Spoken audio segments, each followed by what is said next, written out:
Good evening. It's 6 o'clock on Wednesday, November 2nd, 2016. Welcome and thank you for joining us tonight for the English edition of Aura News, where we bring you today's top stories translated into English every weeknight.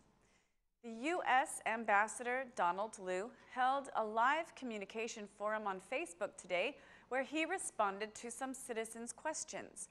The ambassador commented on many issues, but when asked about the cannabis issue, the U.S. ambassador declared that the debates on the issue should come to an end, that the parties should cooperate to find a solution to fight it instead of debate it. The Albanian government should do more in this regard. The DEA is cooperating with the Albanian government to seize the big fish. There are debates over the cannabis issue, but cooperation is needed to find a solution, said the ambassador. Mr. Liu was also asked about the judicial reform, for which the U.S. ambassador said that change is coming and that corrupt politicians should be afraid of the change. Albania has made steps forward, especially with the judicial reform. Corrupt judges and prosecutors will be removed. There are also corrupt politicians who should be afraid because the change is coming, Mr. Liu said. Regarding the vetting law, the U.S. ambassador had this to say: the Constitutional Court's decision will be implemented. If the law is in accordance with the Constitution, it will be implemented. If the court says that the law has problems, they will be fixed as soon as possible. The failure of the judicial reform is not an option, he declared. When asked to evaluate the government's work on a scale of 1 to 10, Ambassador Liu evaluated some ministries with 10 and some with a 0. When commenting on the upcoming parliamentary elections, the U.S. ambassador praised Albania's efforts for free and honest elections. Democratic Party Chairman Lulzom Basha spoke today after the Democratic Parliamentary Group meeting. Mr. Basha declared that drugs and the failure to implement the decriminalization law are hampering Albania's integration. Rama is transforming Albania into a narco-trafficking republic. The Prime Minister's political project is to buy the upcoming elections. Edi Rama does not allow the decriminalization law to be implemented, or the fight against drugs, or free and honest elections.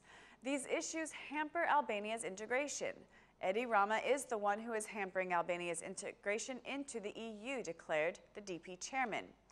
Mr. Basha also responded to statements made by internationals who are praising the government's work and reforms, declaring that the public opinion and the international community's opinions are being manipulated. The DP chairman also clarified the rumors regarding a possible cooperation with the Socialist Movement for Integration, highlighting that he is talking only about cooperation in the battle against crime and corruption and cooperation to ensure free elections. There are some misinterpretations of some DP official statements. Citizens and any political factor are welcome to join our battle against crime. However, the electoral coalition is something else. We are determined to create an alliance to fight for free and honest elections. Any socialist MP who has the courage to publicly speak the truth will be welcomed to our alliance against crime, drugs, and for free and honest elections, clarified the DP chairman, who reiterated his belief that the Prime Minister is projecting the manipulation of the upcoming parliamentary elections. The Coalition of Domestic Observers thinks that the Electoral Code does not have enough time before the upcoming parliamentary elections, as deadlines do not allow a deep reform. Associations that monitor the electoral processes raised their concern that the electoral reform is at risk because politicians don't want it. The representative of the Coalition of Domestic Observers said that the deadline politicians have to make the necessary changes is almost here. The Coalition of Domestic Observers asked politicians to make 3 fundamental changes to the Electoral Code. Also, the political opinionist, Mr. Krasniqi, declared that he was not surprised by this, and he believes that neither the Socialist Party nor the Democratic Party want the electoral reform. Mr. Krasniqi says that in 25 years of democracy, The real electoral reform was made in 2008 when the current electoral system was imposed.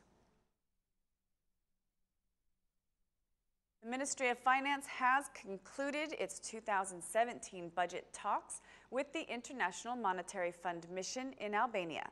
The new budget is expected to see an increase of revenue and savings for some items, which the minister says will bring a primary surplus of 0.7%.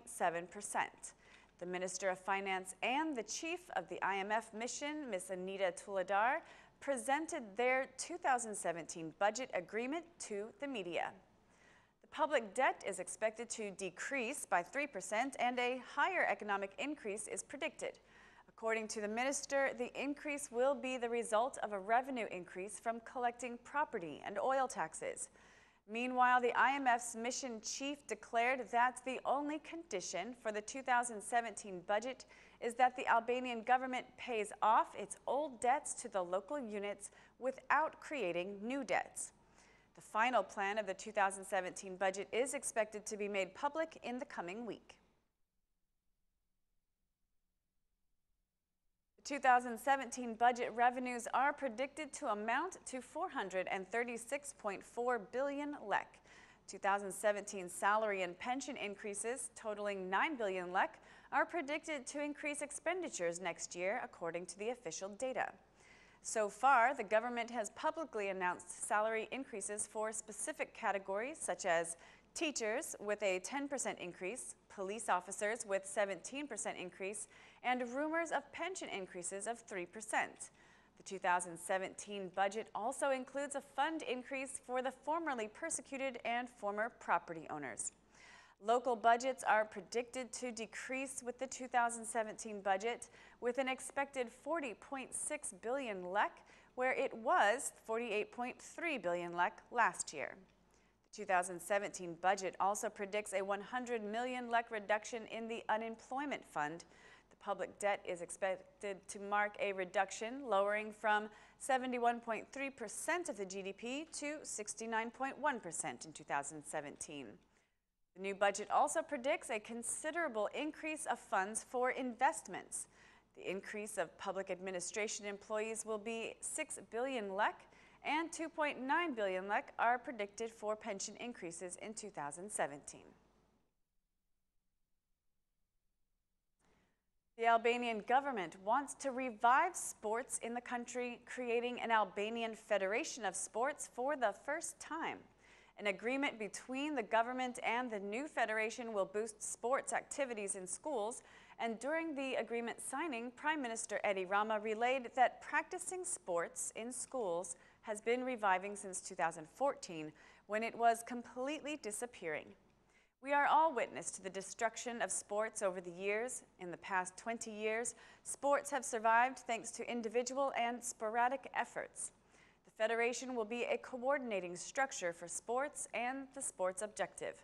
The Federation will be responsible for supervising all sports disciplines on the national and regional levels. Teams will be created in universities and regular championships will be organized, declared the Prime Minister. He also announced a new law on sports, which is heading to Parliament and expected to pass soon. According to the Prime Minister, the new law will solve the old problems in sports. Students having personal files will be a new element which will help in analyzing the physical and health data from entrance until the end of their university time.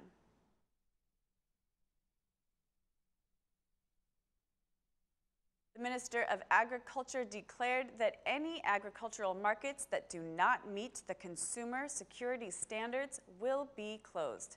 During the inauguration of an agricultural market, the Minister of Agriculture asked local governments to take measures to comply with the consumer security standards as soon as possible. The minister said that the only way to control the agricultural trade is to open such markets. Meanwhile, the chairman of the City Council declared that agricultural markets are a strong support in the fight against agricultural smuggling. The opening of the agricultural market was a City Council initiative. That's all for our English edition this evening. Please join us again Monday through Saturday at 6 p.m. for your local news in English. My name is Mari, and on behalf of Aura News, thank you and good night.